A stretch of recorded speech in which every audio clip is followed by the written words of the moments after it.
il y a effectivement deux points de divergence qui me distinguent un petit peu de l'avis de Pierre. En fait, il faut comprendre une chose. La France tient sur un socle de valeurs et d'idéaux intellectuels et d'idéaux moraux.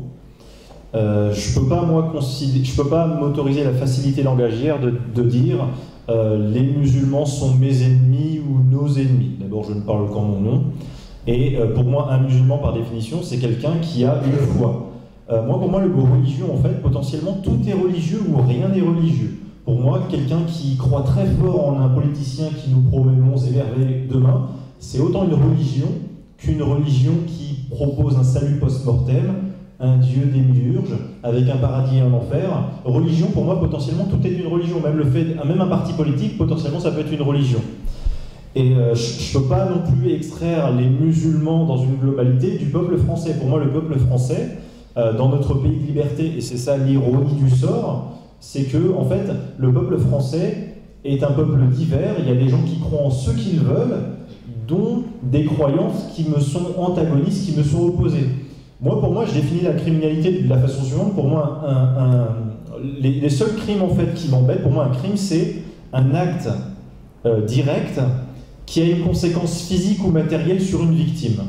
Et c'est juste croire en l'islam, pour moi en soi, c'est pas un crime, c'est pas à criminaliser. Et je vois pas comment on peut interdire une religion, je vois pas comment on peut interdire une idée. À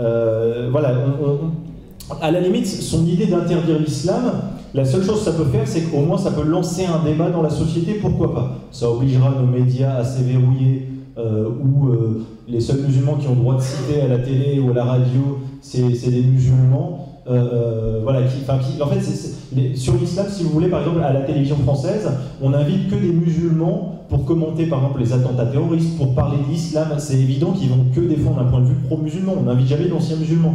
Les débats sur l'islam à la télé, c'est les très pour contre les pour. Enfin, il n'y a jamais de possibilité que nos opinions à nous soient défendues et puissent s'exprimer. Donc à la limite, ça pourrait lancer un débat. Mais une religion à interdire, il n'y a rien de plus facile à contourner.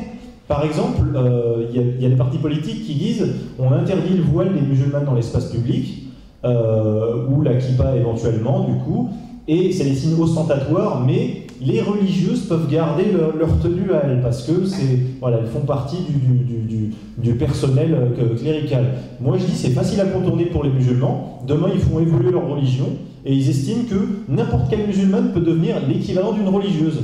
Un État laïque, pour lui, tout est une religion ou rien n'est une religion. Du coup, demain, s'ils le veulent, tous les musulmans, ils disent dorénavant, on a relu des parchemins, finalement, toutes les femmes musulmanes, potentiellement, c'est l'équivalent de vos religieuses, elles ont juste à passer 1 minute toutes les semaines dans les mosquées. Elles mettent les pieds, elles sortent, ça y est, on considère que c'est des religieuses, elles ont fait leur devoir, de toute façon, on ne sait pas ce qui s'y passe. Il n'y a rien de plus simple que de contourner l'interdiction d'une idée.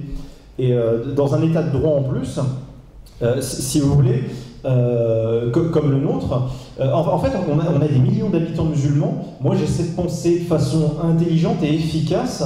Et attention, je ne dis pas que tu n'es pas intelligent ni efficace, mais j'essaie aussi de m'adapter à la situation, même si elle me déplaît. Et comme je le dis souvent en plaisantant, les musulmans sont trop nombreux en France pour que l'islam soit considéré comme une secte. Voilà. Si vous voulez, s'il y avait 1000 musulmans en France, il y a longtemps que ce serait considéré comme une secte. S'il y avait 0 musulmans dans le monde occidental, qu'il y avait un continent isolé qui s'appelait l'islamie, que les musulmans y vivaient entre eux avec leurs lois barbares exprimées à leur paroxysme, on n'en aurait rien à faire de l'islam. Mais vu qu'ils sont des millions en France, qu'ils ont un poids non négligeable, et dans nos élections à 2 tours, je peux vous dire qu'une élection entre deux, ça se joue souvent à 2, 3, 4, 5%, 6%, mais pas plus, les musulmans peuvent concrètement choisir qui sera notre futur président. Malheureusement, je ne suis pas sûr que ce soit un signal cohérent et efficace, le fait de dire à des millions de notre population écoutez, on interdit votre religion. Moi, je préfère peut-être un travail de pédagogie. Moi j'ai toujours listé 5 solutions réalistes.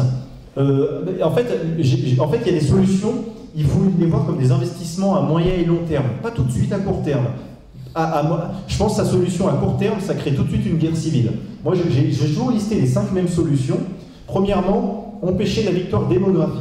Ça veut dire tout de suite arrêter le regroupement familial, même couper au maximum l'importation de musulmans dans notre pays, bien évidemment en argumentant pas dans dans un argumentaire mi-islamique, mais pouvoir dire simplement que voilà, notre pays a déjà suffisamment de problèmes sociétaux, sociaux, on a suffisamment de pauvres, la France c'est pas un puissant fonds à logement et à emploi, à un moment donné c'est pas possible. On doit limiter très fortement l'immigration, notamment de pays voilà, qui nous ramènent massivement des gens qui posent problème et qui suroccupent nos prisons par rapport à la proportion qu'ils sont censés représenter dans la population française.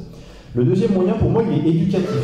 Il faut qu'à l'école, on n'ait pas besoin forcément de critiques théologiques, mais il faut qu'on réussisse, nous les patriotes, à cesser de se diviser sur des sujets cosmétiques, à gagner le pouvoir au Parlement et avoir un président, et à réussir en fait à faire des critiques dans les programmes scolaires pour éduquer les Français de demain, à critiquer les conséquences de l'islam politique, de l'islam juridique, de l'islam théologique dans ces programmes, et à donner à nos enfants les outils nécessaires pour qu'ils puissent en déduire les causes qui aboutissent à ces conséquences. Par exemple, dans le programme scolaire, on peut étudier de façon faussement naïve, on va dire aux élèves, on va étudier tous les points communs des pays musulmans dans le monde, leurs points communs qui les distinguent des autres.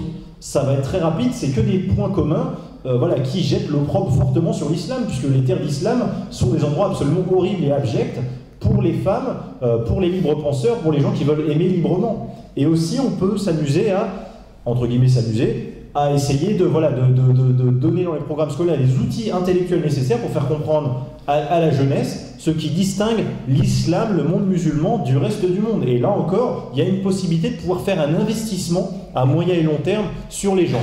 Et ce travail de pédagogie peut aussi se faire auprès des adultes. Malheureusement, tous nos médias mainstream sont totalement verrouillés. Radio, télévision, journaux. C'est pour ça que moi je proposerais, dans l'idéal bien évidemment, c'est pas ce que je propose moi à titre personnel, je propose rien, moi je suis un intellectuel, un essayiste, voilà, j'essaie d'influencer les gens, le peuple et éventuellement des politiciens. Moi j'aimerais qu'on ait, dans les élections législatives en tout cas, qu'on ait la proportionnelle intégrale et que les 3 ou 4 premiers partis majoritaires en France, dans une législative intégrale à un tour, puissent obtenir la direction de télévision et de radio pendant la durée du mandat législatif. Au moins, ça permettra à peut-être un parti anti-islam, parmi ceux installés, ou en tout cas un nouveau parti qui pourrait émerger, on sera loin de la logique à 2 tours, de pouvoir espérer obtenir un média et que n'importe quel Français lambda puisse zapper à la télévision ou écouter sa radio, et qu'au moins il ait la possibilité, cet outil, au-delà de l'outil internet, de pouvoir écouter une chaîne qui donne un avis différent sur l'islam, sur l'immigration musulmane, voilà, parce que pour l'instant, faut être réaliste. La télévision ne fait que défendre le sans-frontiérisme. L'islam, c'est vu comme quelque chose d'exotique et de formidable. J'appelle ça, en plaisantant, le bouddhisme des bédouins. Voilà, ça chatouille l'imaginaire du bobo de base. Mais voilà, l'islam, c'est un ordre politique et juridique. Ça ne se résume pas à des pâtisseries au miel, du charme de serpent et à des babouches. Malheureusement, c'est pire que ça. Et il n'y a pas besoin forcément de connaître les lois islamiques. Il n'y a qu'à faire des constats cliniques et historiques. L'islam a toujours été un ordre politico-dogmatique dominant, voilà, qui nous est nuisible. Et enfin, les 2 dernières solutions que je peux éventuellement proposer, c'est toujours dans une idée d'investissement auprès de la jeunesse et auprès des populations, par exemple, un service civique auprès d'adolescents entre 15 et 18 ans qui peut durer plusieurs mois, où véritablement on peut faire comprendre aux gens la réalité du terrain et les sensibiliser au fait, à toutes les populations, même des musulmans, même des jeunes musulmans, au fait que la France c'est un pays de liberté et qu'on a le droit de dire ce qu'on veut, on a le droit de détester l'islam, on a le droit de le dire publiquement. Actuellement, nos politiciens n'insistent pas suffisamment là-dessus. On a des lois, on devrait les appliquer. On devrait avoir le droit de critiquer l'islam. Je vais même dire quelque chose de choquant, mais je m'en fiche. Je devrais avoir le droit, moi, sur YouTube, de mettre une vidéo où je brûle le Coran. Ça devrait être une liberté qui ne devrait pas être criminalisée. Je brûlerais ce livre comme si, par exemple, je pouvais brûler Oui Oui à la plage ou n'importe quel autre livre. On s'en fiche complètement, mais l'idée c'est qu'on ne peut que entretenir la susceptibilité des musulmans à s'habituer à eux, à s'habituer à leurs exigences, à leur susceptibilité fortement supérieure à la moyenne, à échelle macroscopique en tout cas. Voilà, moi je pense qu'il y a peut-être une solution qui ne me plaît pas forcément, mais je suis réaliste. Je crois qu'un jour on va avoir du vivre à côté ensemble et que la France va y avoir une partition de la France en fait. Je pense qu'il va y avoir des zones séparées de différentes personnes. Il y aura peut-être des zones contrôlées par les musulmans, par la charia, et des zones libres de la charia. C'est peut-être un moyen à court terme qui va s'installer, qui va se mettre en place pour pouvoir coexister du mieux possible. Peut-être ça ressemblera au Proche-Orient, c'est ce que je ne souhaite pas, mais en tout cas j'essaie d'être réaliste. Voilà, pour terminer, simplement pour conclure, la dynamique dans laquelle on est actuellement, on avait 5 mosquées en 1965, aujourd'hui on en a plusieurs milliers. Si ça c'est pas de l'islamisation de la France, mais enfin voilà, il ne faut pas être hypocrite. Les musulmans ont une part de plus en plus importante dans notre pays, un jour ils seront majoritaires malheureusement. Je préfère faire un travail de pédagogie et d'investissement à moyen et long terme, et éventuellement d'expulser, de dégager toute personne de la France voilà, qui enfreint les lois, même si ça expulsera peut-être plus de musulmans que d'autres, si jamais on veut se focaliser sur des types de crimes précis où apparemment ils sont surreprésentés, mais malheureusement il faut faire un travail intellectuel et de pédagogie auprès des populations musulmanes et non musulmanes, plutôt que l'investissement à court terme qui consiste à dire dorénavant l'islam c'est caca, c'est criminel, on va obtenir une guerre civile. Moi franchement, dans l'absolu, vraiment dans un monde idéal, fermer toutes les mosquées, de façon inverse, je dirais, si on ouvre une mosquée, c'est pas pour y enseigner oui à la place, c'est pour y déifier auprès des jeunes un livre qui criminalise la liberté de penser, qui est anti-républicain. Pour moi, déjà, on ne devrait pas en construire de nouvelles dans la mesure où c'est clairement un lieu où on enseigne le contraire de nos lois, le contraire de nos valeurs. Mais je pense que du jour au lendemain, expliquer qu'on ferme toutes les mosquées et qu'on interdit l'islam, je pense que ça peut sembler être bien à court terme, mais ça va juste diviser les gens, ça va juste, ça peut créer la guerre civile là maintenant tout de suite. Il vaut mieux essayer de créer un débat dans le débat dans l'agora, dans l'agora publique, et essayer au moins de défendre notre point de vue. Je crois en le bon sens populaire, je crois en le fait que la majorité encore divisée sur des sujets secondaires peut réussir à essayer de vaincre cet ennemi et aussi convaincre des musulmans peut-être d'abandonner l'islam ou tout du moins de regarder la réalité en face de ce qu'est l'islam.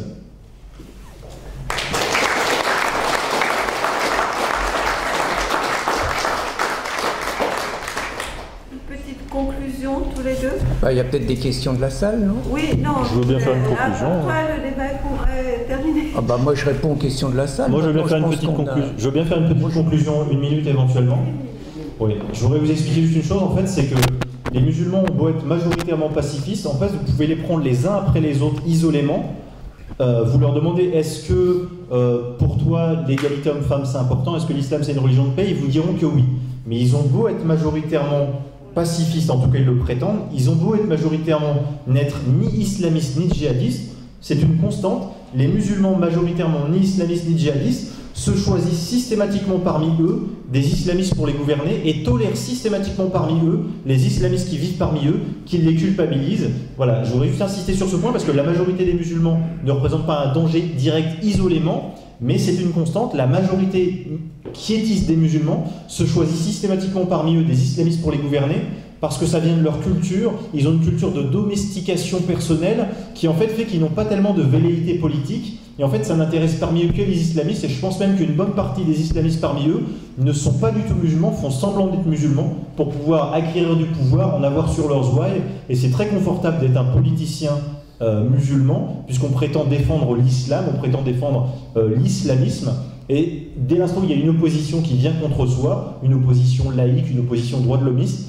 il suffit d'alerter la foule, la masse hébétée, et de leur dire, vous avez vu, il est moins musulman que moi, il veut me déloger de mon pouvoir, moi qui défends plus l'islam que lui, et ça suffit à contenir, à contenir, à intimider une éventuelle alternative droit de l'homiste ou laïque qui vise à défendre plus de liberté envers les femmes, envers les individus. Voilà, je voulais simplement expliquer que même si les musulmans, isolément et à échelle macroscopique, peuvent sembler pacifiques et le sont dans leur comportement, ne transgressent pas nos lois, malgré tout, moi j'estime que ça représente un danger demain quand ils seront majoritaires, parce que quand ils auront le choix entre un candidat président au second tour islamiste et un mécréant, ils choisiront l'islamiste parce qu'ils choisiront celui qui déifie le Coran et qui respecte le Coran, et du coup ils se sentent cette allégeance commune et ce point commun, plutôt que le mécréant qui mange du porc et qui lui ignore le Coran. Voilà.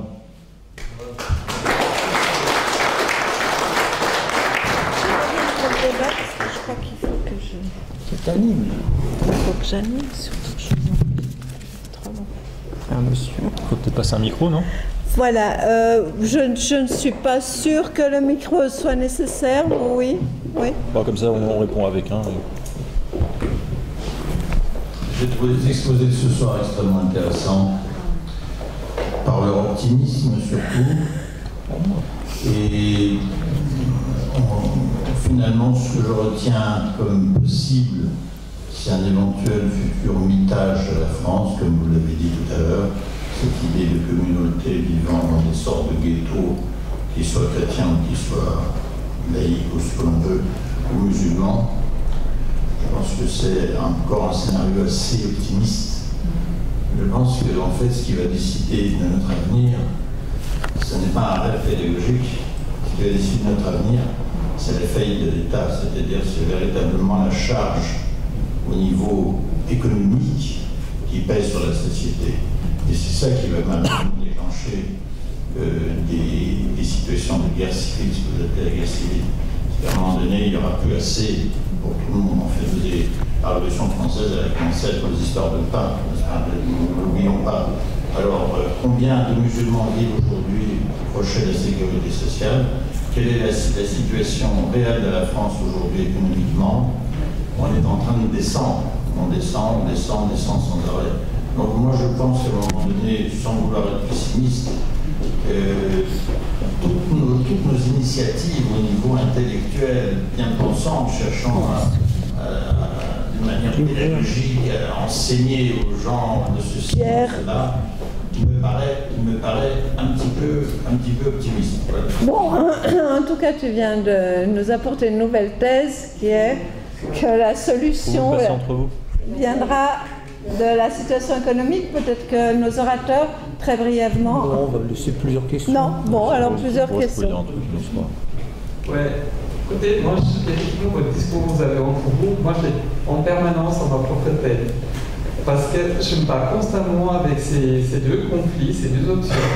Et effectivement, selon à qui je suis confronté, je constate que le facteur éducatif, ça marche, ou alors au contraire qu'il faut passer par des armes parce qu'il y a une telle haine, il y a une telle combativité qu'on n'arrivera jamais avec des arguments rationnels. J'ai eu énormément de débats online, en personne, etc.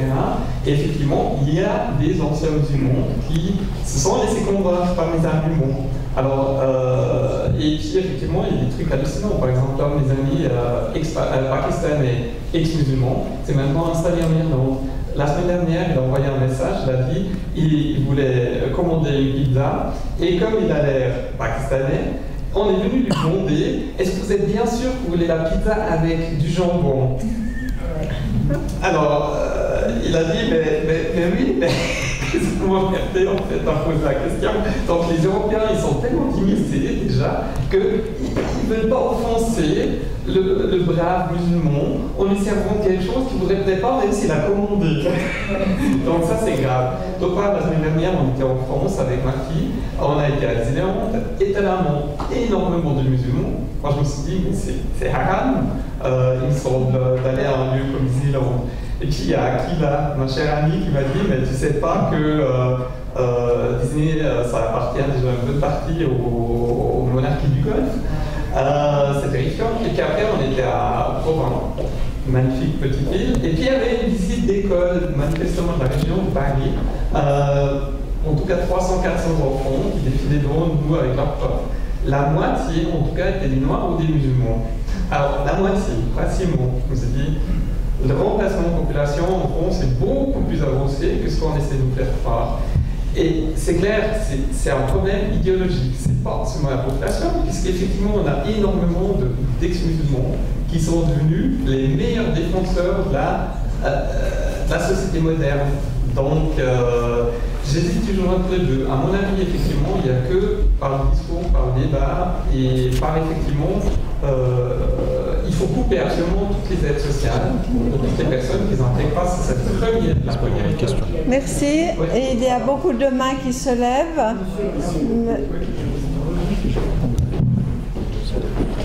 Voilà, j'aimerais commencer par citer ou rappeler le général de Gaulle qui disait on peut intégrer les individus, mais on n'intègre pas des peuples entiers. Et j'aimerais revenir à ce que vous avez dit, Majid. Je pense qu'effectivement c'est très bien de faire de l'éducation, d'essayer de changer le système électoral français, je vous souhaite bonne chance. Hein. Mais je crains que ça soit trop tard. Et je pense aussi qu'une une solution préconisée Pierre Casson n'est pas forcément une guerre civile. Au contraire, c'est de manifester la fermeté. Et pour avoir étudié passablement l'histoire, j'ai remarqué que c'est un paradoxe, c'est que souvent ceux qu'on nous présentait comme les faucons sont ceux qui ont fait la paix. Vous citiez au tout début la lettre de la Khomeini. Comment est-ce que Khomeini est arrivé au pouvoir? À cause de la faiblesse de Carter. Vous vous souvenez sans doute de la crise des otages américains. Reagan est arrivé au pouvoir le jour de son intronisation. Les otages étaient libérés après 444 jours. Il n'y a pas eu spécialement d'effusion de sang. Pareil avec le communisme. Le communisme est tombé sans qu'il y ait moindre goutte de sang, ou pratiquement pas de victimes. Donc je pense qu'on doit aller vers une interdiction de l'islam, qui est pour moi une secte. J'aimerais aussi rappeler, si ça paraît une évidence, on est ici à débattre. J'étais pasteur, on avait des groupes de dialogue interreligieux qui étaient toujours à l'initiative des chrétiens, soit dit en passant. Mais si on n'avait pas eu un certain Charles Martel en 1732, ou un certain Jan Sobieski en 1686, est-ce qu'on serait simplement là à discuter? Il a bien fallu un moment passer par des solutions musclées. Et je pense que de montrer un peu ces tripes, on va dire autre chose, taper du poing sur la table, c'est un message qui pourra peut-être réveiller aussi la majorité silencieuse dont vous parliez auparavant, et leur redonner le courage, parce qu'actuellement on est en diminution, et c'est effrayant de voir toutes les petites concessions que vous releviez, qu'on voit jour après jour, des concessions sur les droits difficiles, sur les etc. Alors, je vais répondre avec votre question. En fait, il ne faut pas non plus que vous me voyez comme quelqu'un de naïf et qu'on oppose l'idée qu'il y aurait la pédagogie et la force dans nos réponses. Moi, je suis pour une dureté de la loi, vous n'imaginez même pas à quel point. Moi, j'ai une passion, c'est les lois, le juridisme. Mon second livre, qui n'a rien à voir avec l'islam, c'est sur la criminalité, en fait. Je veux essayer d'expliquer aux gens d'où vient, d'essayer un peu d'expliquer la généalogie du bien et du mal. Et en fait, moi, j'adore voir une architecture de causes derrière des causes, une architecture de conséquences derrière des conséquences. Et parfois, je peux promouvoir des idées, j'ai des petites idées, mais je ne donne pas toutes mes idées parce que le but c'est que l'ennemi, entre guillemets, ne s'y adapte pas, l'ennemi islamiste. Parfois, j'ai des idées à court terme qui peuvent sembler être un cadeau pour l'ennemi, et parfois, en fait, quand on s'en rend bien compte, à long terme, c'est contre lui. Je vous donne un petit exemple tout bête. Par exemple, le burkini, moi j'étais contre l'interdiction du port du burkini sur les plages, parce que je considérais que c'était une liberté individuelle, je ne vais pas revenir dessus, il suffit de regarder ma vidéo sur YouTube qui en parle, mais surtout je pense que, en fait, on empêchait les Français de voir un symptôme de l'islamisation de la France. Il suffisait juste de les laisser déambuler sur les plages, on obtenait directement des gens qui allaient voter dans notre sens et une sensibilisation du peuple français. Et en fait, les maires qui sont pro-système, ils voulaient empêcher que les Français voient la réalité du burkini, alors que dans l'absolu, c'est juste une combinaison de surf avec cagoule. En France, sur Internet, on utilise les outils américains. C'est très bien parce que moi, j'adore les constitutions américaines, notamment le fait que la liberté d'expression soit défendue plus qu'ailleurs. On a Google, on a Twitter, on a sur Facebook, alors que les Français sont un peu suffisamment ingénieux.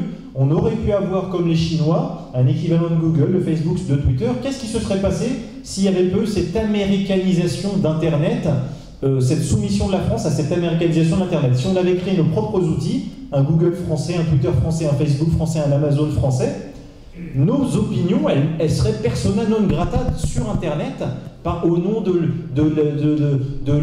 respect envers la différence, au nom de l'interdiction de stigmatiser, au nom du fait de ne pas porter atteinte à la dignité morale des musulmans ou des gens que l'on insulterait entre guillemets. Et en fait, ce qui semble être à court terme quelque chose contre la France, à savoir que les outils Internet libres soient américains, en fait, on est défendu du coup par la Constitution américaine qui défend la liberté d'expression, et nous-mêmes, on peut s'y exprimer. Et moi, par exemple, quand je pense à une partition de la France, alors du coup, ça m'embête, je suis obligé de donner une idée que je ne voulais jamais donner.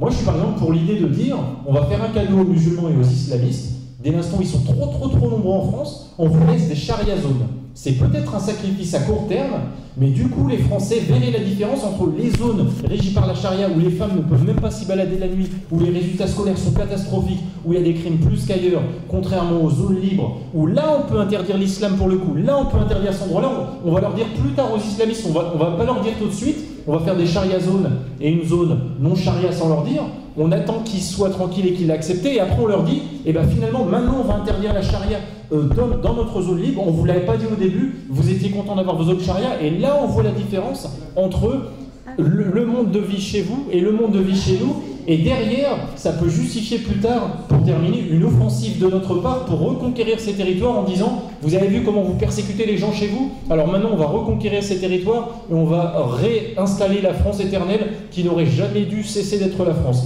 Donc vous voyez, à court terme, j'ai l'air de faire un cadeau à l'ennemi, et en fait, à moyen et long terme, je crée un investissement plutôt intelligent. Donc voilà, il faut voir à court, à moyen et à long terme. Mais c'est en Angleterre, c'est comme ça. Ils veulent reconquérir un jour derrière. Je vois des mains, je vais quand même faire quelques réponses parce que ça fait longtemps que je n'ai pas parlé. J'ai jamais vu une situation historique où avec 20% des musulmans, ça se passe de manière paisible.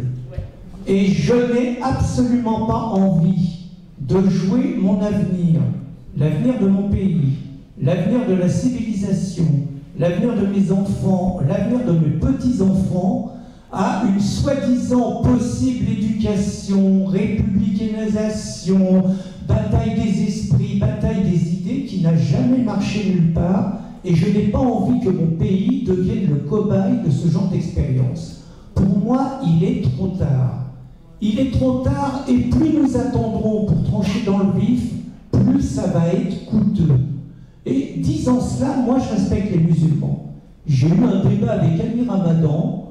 Moi je suis zémourien, c'est-à-dire que j'ai dit, il y avait les 3/4 de la salle qui étaient des musulmans, je leur ai dit je respecte les gens qui se battent pour leurs idées, je respecte les gens qui se battent pour leurs valeurs, je respecte les gens qui sont prêts à mourir pour leurs idées, parce que je sais quel est le projet qu'ils ont. Je sais que le projet, quand les musulmans sont 20%, il rêve forcément d'une terre d'islam, sinon c'est pas des musulmans. Et ça a existé tout le temps dans l'histoire. Moi, j'ai pas envie que ma terre devienne terre d'islam, ni partiellement, ni totalement. Et donc, c'est maintenant qu'il faut régler les problèmes. Et quand vous leur dites ça d'une manière claire, désolé, dans l'histoire, les musulmans sont installés partout. Il y a des moments où ils sont restés 7 ou 8 siècles en Espagne et puis ils se sont fait virer. Et bien, l'histoire, c'est ça. Moi, j'ai pas envie que la France devienne ça. Donc, c'est maintenant. Et j'ai pas envie qu'on soit... Alors, la partition... Il faut vraiment, je crois, être d'une grande candeur pour penser que si nous faisions une partition de la France, telle que le voit Majid, penser que les musulmans, si on leur file 20 ou 25% du territoire et qu'on va leur dire c'est la charia, penser que ça va bien se passer.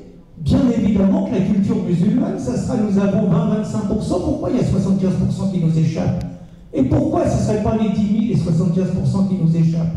Donc moi, je crois que nous sommes dans une situation...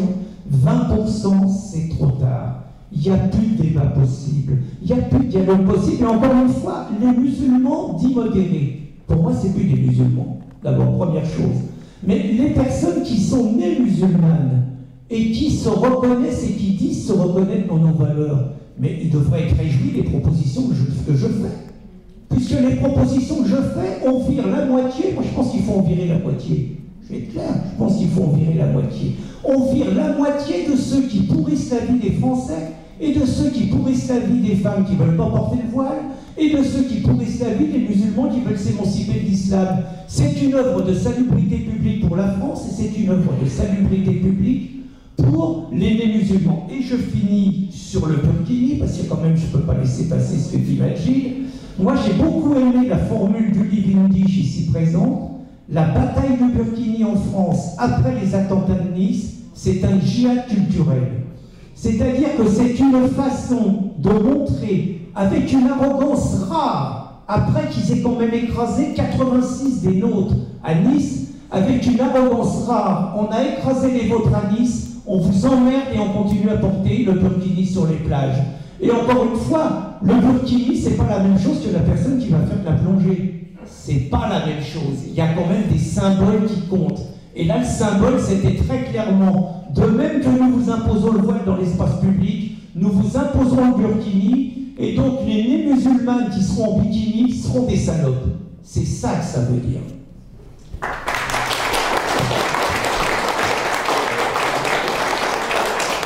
Peut-être encore quelques questions de... Oui, mais on n'est pas allé de ce côté-là et c'est bientôt fini. Alors, je voulais prendre quelques questions dans ces rangs. Et puis, on y reviendra peut-être. Alors, plusieurs questions. Essayez aussi de ne pas être trop long dans vos questions. Non, c'est juste un constat. La France, vous avez l'habitude d'être occupée, d'avoir des zones libres, des zones occupées. C'est la fameuse partition. Vous l'avez eu en 39-45. C'était des gens qui s'occupaient comme du territoire, et puis pour finir, ils ont déballé sur le reste du territoire. Toujours sur des prétextes. Avant, c'était pour être au plus près de l'ennemi. Et là, ce sera plus pour être au plus près de l'ennemi, ce sera pour être au plus près des frères. Ça, c'est la première chose. La deuxième chose, le combat culturel, il y est. Si nous ne faisons pas pareil qu'un combat culturel, c'est clair que si on oublie que le christianisme fait partie de notre culture, puisque ça a plus de 2000 ans, ça fait quand même partie intégrante de notre culture, et si nous ne défendons pas ça, ne serait-ce que dans les associations de parents d'élèves, dans nos communes, ou ailleurs, eh bien, oui, là, nous avons perdu. Autre chose, le combat du nombre. Eh bien, je reprends une parole de feu Jean Coutelier, fondateur du FCG, qui m'avait dit en aparté, quand il avait fait un prisonnier à Fès en Algérie, vous savez ce que le prisonnier lui a dit? Le premier qui bande baise l'autre. Ça, c'est un fait aussi. On peut continuer beaucoup en termes, mais le combat en natalité est important. Nous n'avons pas à soutenir un État qui finalement ne se préoccupe pas de nous. Que les femmes occidentales fassent des enfants. Il n'y a pas assez de sous, que l'État paye. Que l'État paye. Et c'est qu'à ce prix-là que nous y arrivons. Merci.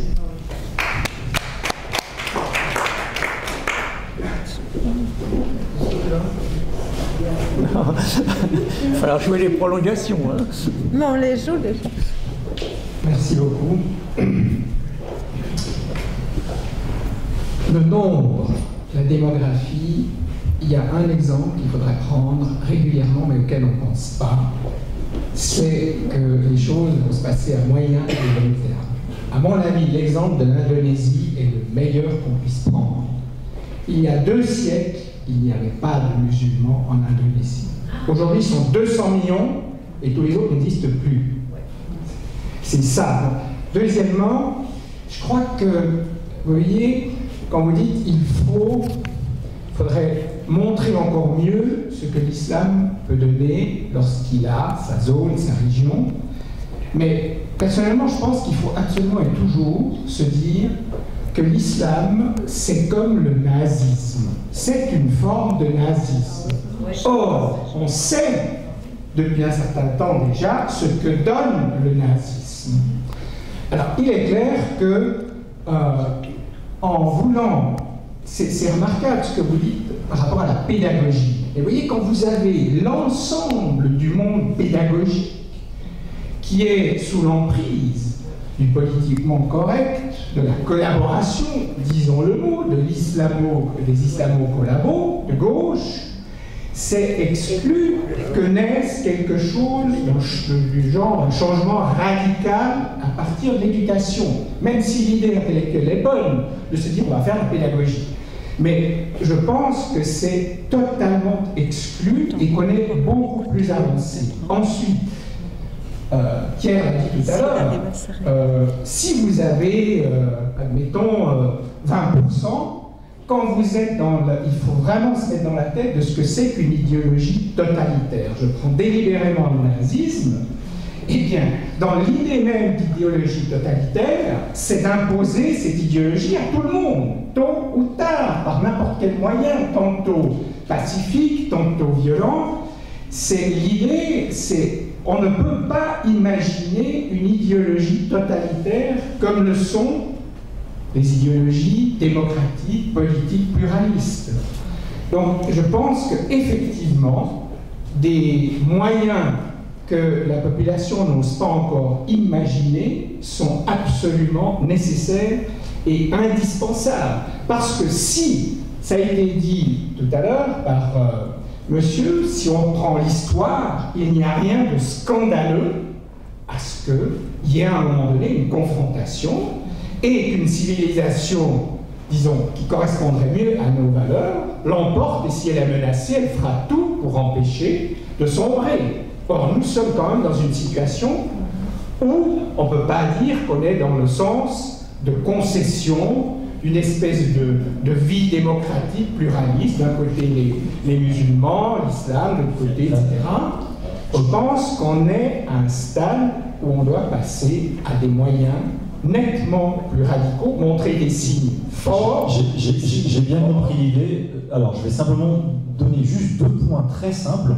Premièrement, je n'ai jamais dit que je souhaitais la partition de la France. Je fais une prédiction, je fais mon Paranostradamus. Voilà, je prédis ce qui devrait se passer selon moi en France. Ça devrait être une partition, je le pense, naturelle. Parce que le vivre ensemble n'existe pas avec l'islam. Il va y avoir des gens qui vont se fuir et à un moment donné, ils vont s'affronter. Moi, je ne le souhaite pas, je souhaite une France entière et intègre. Voici finalement un simple medley de ce que moi j'ai proposé. Ça vaut ce que ça vaut, vous en pensez ce que vous voulez. Moi, j'essaie d'être réaliste.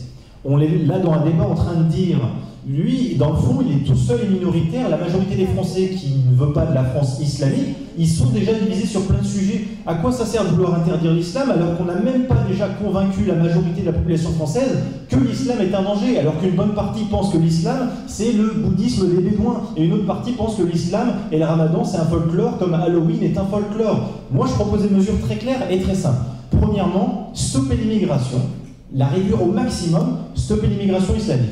Deuxièmement, essayer d'expulser le maximum de criminels, qu'ils soient musulmans ou pas, de la France, tout simplement les dégager. À un moment donné, il ne faut plus qu'il y ait d'ennemis de la nation, à l'intérieur de la nation, peu importe leur confession.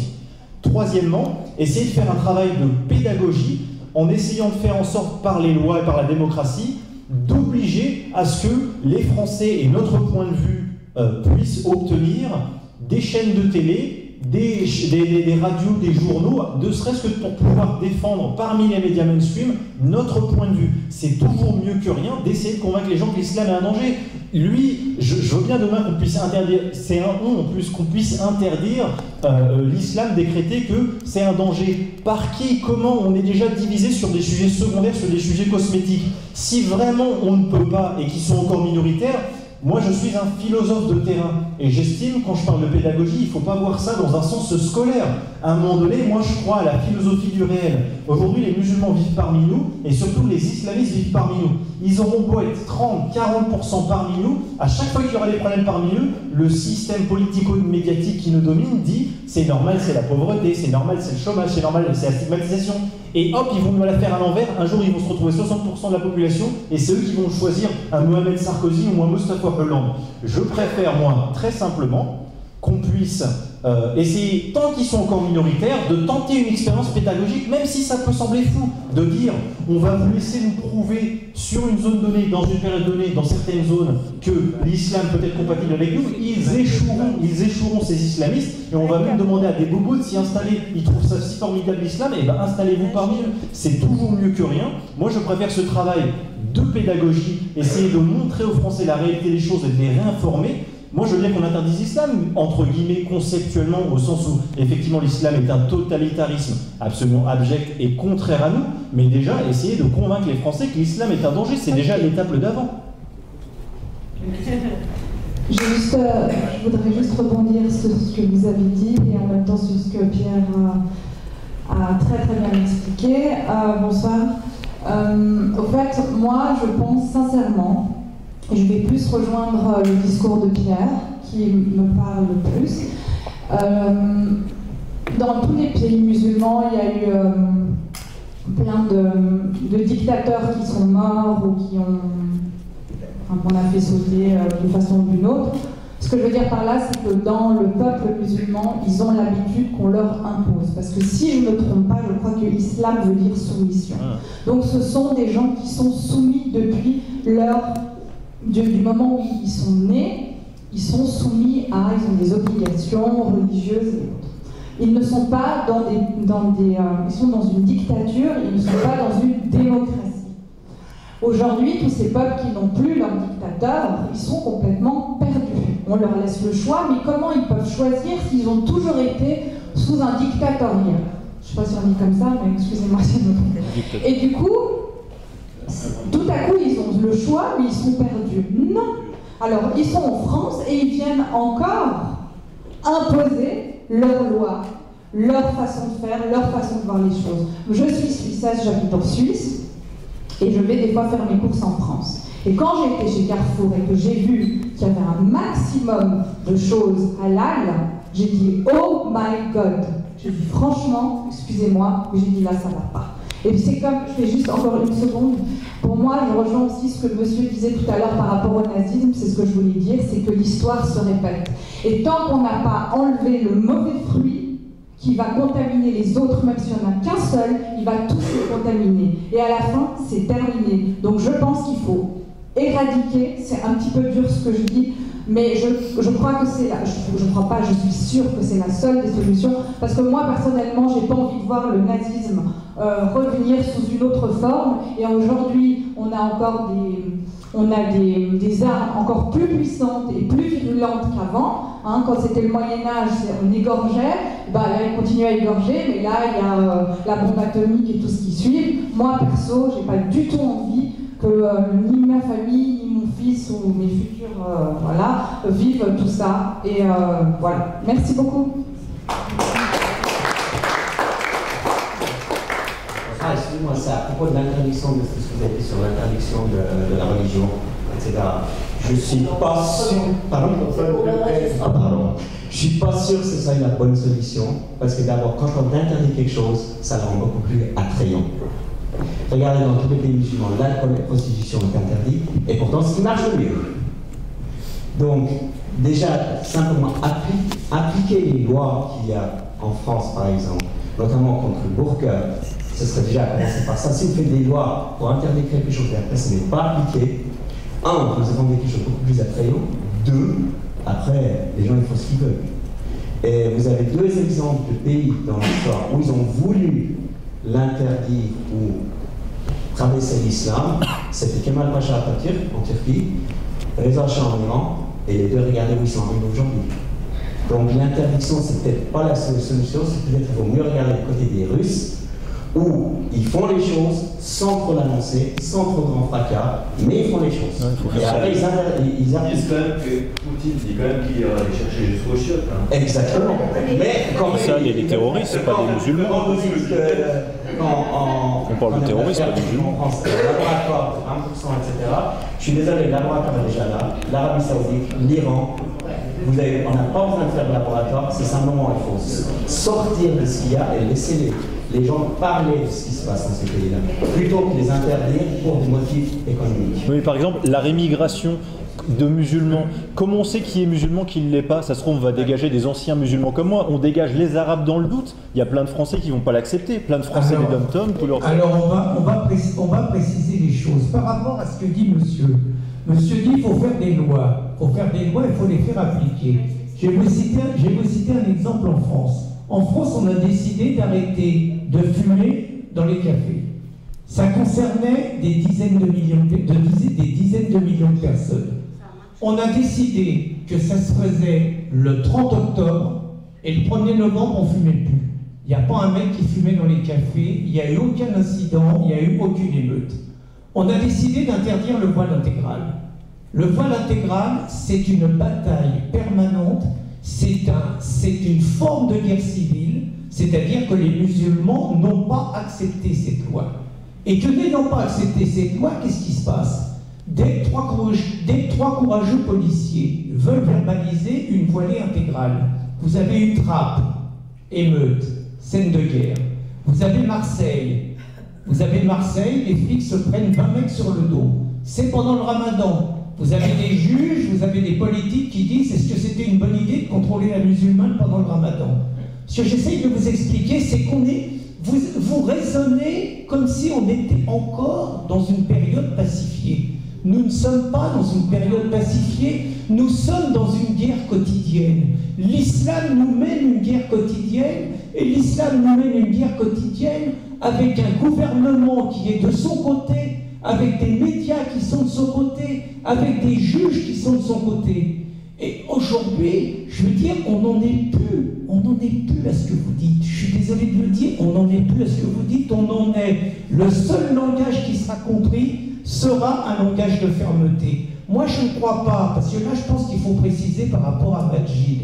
Moi, j'ai bien dit, si on en vire la moitié, c'est pas n'importe lequel, 1 sur 2. C'est ceux dont on sait qu'ils ont, dans leur action quotidienne, mené régulièrement du prosélytisme et un combat en faveur de l'islamisation de la France. Là, maintenant, il faut envoyer un message fort. Si nous n'envoyons pas ce message fort, plus nous voulons reconquérir nos droits, plus ça va être coûteux, ou sinon nous arriverons à la première hypothèse que j'émettais, c'est-à-dire nous allons perdre sans combat. Ça peut totalement arriver. Dernière chose, je ne crois absolument pas, je n'ai pas la même vision optimiste que Majid. Je suis désolé, quand il y a les attentats du Bataclan, quand il y a les attentats de Charlie Hebdo, quand il y a les attentats de Nice, il n'est pas vrai que la majorité des musulmans est consternée. La majorité... Non, j'ai pas dit que tu as dit ça. Ouais. Mais il n'est pas vrai non plus que la majorité des musulmans pleurent. C'est pas vrai. La majorité des musulmans, je dis pas tous, la majorité des musulmans est réjouie, et vous avez à Saint-Denis des scènes de liesse. Il ne faut pas non plus raconter une histoire plus belle qu'elle n'est. Et dernière chose sur Valls, moi ce que j'entends c'est du Valls. C'est-à-dire Valls qui nous raconte, et c'est à nous de réussir la démonstration que l'islam est compatible avec la République et avec la France. Ah bon? C'est un pays laïque qui doit montrer que l'islam est compatible. Moi je ne veux pas de ça. Je voudrais juste...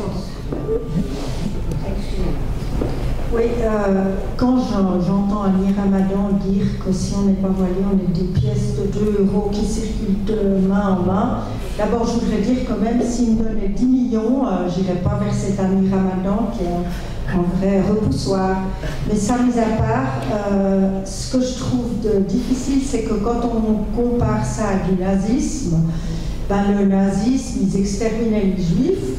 Donc là, on a une culpabilité que nous, on stigmatise les musulmans. Moi, j'ai peur des musulmans. Je dois dire, j'ai une maison en Provence. Quand je vais à Avignon, il y a plus de femmes voilées que de femmes sans voile. Donc j'ai peur. Mais à la fois, il y a une culpabilité judéo-chrétienne. Pour eux, il faut accueillir l'étranger, etc. Moi, les migrants, ça me fait frémir parce que je sais que dans les centres de migrants, les Yéménites ou les chrétiens sont déjà persécutés par les musulmans. Donc j'ai très peur, mais je ne saurais pas trop comment agir. Mais c'est vrai que dans ma famille, on me dit, mais t'es humilié par les musulmans, arrête, ils sont minoritaires, et puis il y en a des tas qui sont modérés, etc. Mais je pense que c'est très complexe parce qu'à Nice, il y a quand même des familles musulmanes qui ont été endeuillées. Et les musulmans, c'est quand même des victimes des intégristes musulmans. Donc je me dis, c'est vrai, moi j'avais vu le film Timbuktu, qui m'a rapproché des musulmans, mais je me rends compte que dans ce pays-là, ils sont victimes eux-mêmes, en tant que musulmans, des intégristes. Donc c'est tellement... Oui, juste une simple petite remarque très rapide. Juste une question d'ordre très pratique.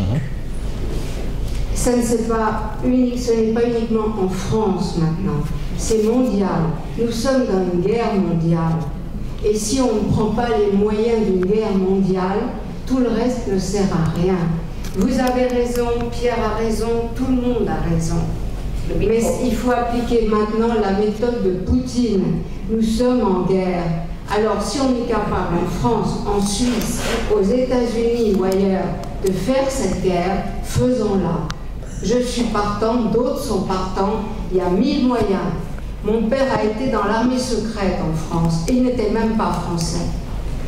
Il s'est battu, il a risqué sa peau, il a été blessé, les 3 quarts de ma famille sont morts pour un pays dont il ne connaissait pratiquement rien, mais contre des valeurs comme le nazisme et d'autres.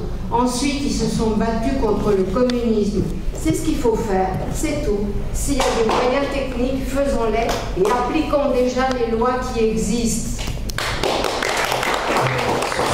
Voilà. Ce sera juste ma dernière remarque en fait. Excuse-moi, c'est juste ma dernière remarque. En fait, moi, ce qui m'embête, c'est les discours de dire les musulmans, comme si c'était une généralité. Ils pensent ceci, ils agissent comme cela. Moi, si demain, il y a 100, sur 100 musulmans, il y a 99 ennemis de la nation et un seul musulman qui est pacifiste, moi, ce qui m'embête avec la logique de la guerre, cette logique guerrière, là maintenant tout de suite en interdisant l'islam, c'est que si on leur rentre dans la gueule et qu'il y a juste une victime collatérale, moi ça m'embête. Juste une victime parmi 99 musulmans, parce que ça aurait peut-être été un Majid Boukacha qui vivait parmi des musulmans.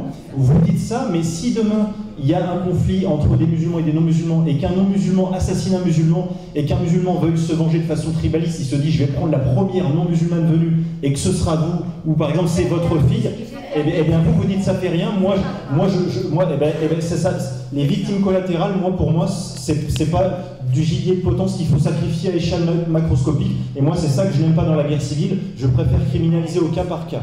C'est pas la guerre civile, c'est la guerre. Merci. Nous allons clore cette soirée, pas la soirée, non, ce débat. Cette fois, on est vraiment entré en plein dedans et on a vu qu'il y avait vraiment des sérieuses divergences. Je vous remercie beaucoup aussi d'avoir été aussi participatif et nous pouvons poursuivre, vous pouvez poursuivre autour d'un verre. Autour d'un verre, toutes vos questions. Merci, bonne fin de soirée. Merci.